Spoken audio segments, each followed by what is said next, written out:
नमस्कार दोस्तों। आप सबने कहीं न कहीं अहिरावण तथा मकरध्वज का नाम जरूर सुना होगा तथा हनुमान जी के 5 मुखों वाला वर्णन जरूर सुना होगा। आज इन्हीं पात्रों के चारों तरफ कहानी घूमती हुई नजर आएगी। कहानी की शुरुआत होती है रावण के राजमहल से।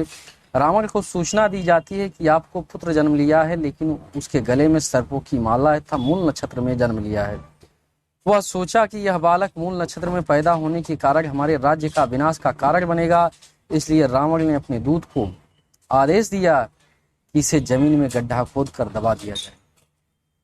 दूत उसको ले जाकर जमीन में गाड़ देता है, लेकिन वह बालक दबाने के बाद भी नहीं मरा। वह मिट्टी खोदते हुए समुद्र के किनारे निकल आया। उस बालक को राहु की माता हिंसिका ने उसको देखकर अपने घर लाई। दैत्य गुरु शुक्राचार्य ने सिंहिका को देखा और पूछा कि यह बालक तुम्हें कहाँ मिला। राहु की माता ने बताया, यह बालक मुझे समुद्र के किनारे मिला, इसके गले में सर्पों की माला है। शुक्राचार्य ने सिंहिका को बालक की विषय में विस्तार से बताया। यह रावण का पुत्र है, गले में सर्पों की माला होने की वजह से था, रावण का पुत्र होने की वजह से उसका नाम अहिरावण रखा, क्योंकि सर्पों का एक नाम अहि भी है, इसलिए अहि और रावण सर्पों की माला की वजह से अहिरावण नाम रखा गया। बालक शुक्राचार्य के मुख से अपने जन्म का वृत्तांत सुनकर बड़ा दुखी हुआ। वह तुरंत समुद्र में कूद पड़ा। वह वहां सुतल लोक में चला गया। वह बालक बचपन से ही बड़ा मायावी था। वहां जाकर के वह सुतल लोक में देखा कि बहुत ही सुंदर सरोवर है, वहां एक नदी बहती है, वहां एक कामत देवी मंदिर है और वहां के जो राजा हैं दरवीकर हैं। दरवीकर वासुकी नाग के साला थे। वह वहीं रहने लगा। वहां पर 500 वर्ष तक कामत देवी की तपस्या की। कामत देवी प्रसन्न हुई और उन्होंने आकर के उससे वरदान मांगने को कहा। उसने माता रानी से कहा कि हे माँ, हमें ब्रह्मा विष्णु महेश मानव और दानव कोई न मार सके, तथा जीवन में एक बार रावण को मेरी आवश्यकता जरूर पड़े, ऐसा मुझे वरदान दीजिए। कामत देवी उसे तथास्तु कहकर अंतर ध्यान हो गई। इसके बाद जब कुंभकर्ण मेघनाथ सब मार दिए जाते हैं, तब रावण को याद आता है कि मेरा पुत्र एक और जीवित है।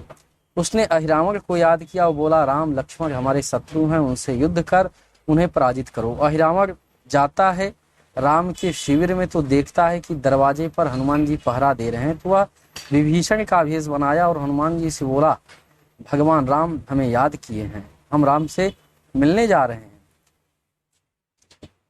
हनुमान जी ने विभीषण समझकर उसको जाने से नहीं रोका। वह राम और लक्ष्मण को आकाश मार्ग से लेकर उड़ गया और अपने लोक को चला गया। हनुमान जी ने देखा कि काफी देर हो गया और विभीषण काफी देर से अंदर गया, लेकिन शिविर से बाहर नहीं आए। जब हनुमान जी अंदर जाते हैं तो न विभीषण थे, न राम थे, न लक्ष्मण थे। ऐसा देखकर हनुमान जी अंदर से बाहर आते हैं और सारी सूचना सभी को बताते हैं। सभी हाय हाय करने लगे कि भगवान कहाँ गए। हनुमान जी ने कहा, विभीषण आप यहाँ हो, लेकिन आप ही अंदर गए थे देखने के लिए। तो विभीषण ने कहा, प्रभु वह मैं नहीं था, वह रावण का पुत्र अहिरावण था, जो सभी का भेष बना सकता था। वह हमारे भेष में राम और लक्ष्मण को पाताल लोक में लेकर चला गया होगा। ऐसा सुनकर हनुमान जी फौज में निकल जाते हैं। जब एक पर्वत पर बैठे थे तो पर्वत पर एक गर्भवती गिद्धनी थी, जो अपने गिद्ध से कह रही थी कि मैं उड़ने में असमर्थ हूँ, हमें मांस चाहिए। गिद्ध ने कहा, आज अहिरावण राम और लक्ष्मण का वध अपने देवी के सामने करने वाला है, कुछ मांस जरूर बचेगा, मैं उसे लाऊंगा। हनुमान जी ने ऐसा सुना और पाताल लोक पहुंच गए।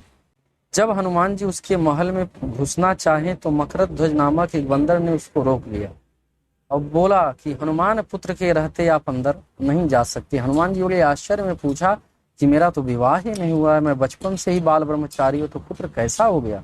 वह बोला, जब आप लंका को जलाकर आप समुद्र में कूदे तो आपका पसीना मछली ने निगल लिया, उसी से मैं उत्पन्न हुआ।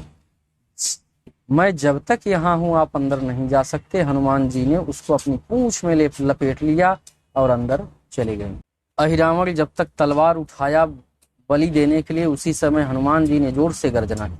उसके हाथ से तलवार गिर गई। हनुमान जी से उसका मल्ल युद्ध हुआ, लेकिन वह मारा ना जा सका। तब आकाशवाणी हुई कि इसके पूजा स्थल पर 5 दिशा में 5 दीपक जल रहे हैं, अगर एक साथ बुझा दिया जाए तब इसकी मृत्यु होगी। तब हनुमान जी ने श्री राम भगवान को याद करके 5 मुख वाला रूप धारण किया था, एक साथ 5 दीपक को बुझाकर तलवार से उसका गला काट दिया। प्रिय दोस्तों, यह कहानी कैसी लगी कमेंट जरूर करना, वीडियो लाइक करना, सब्सक्राइब करना, घंटे वाला बटन दबाना ना भूलना।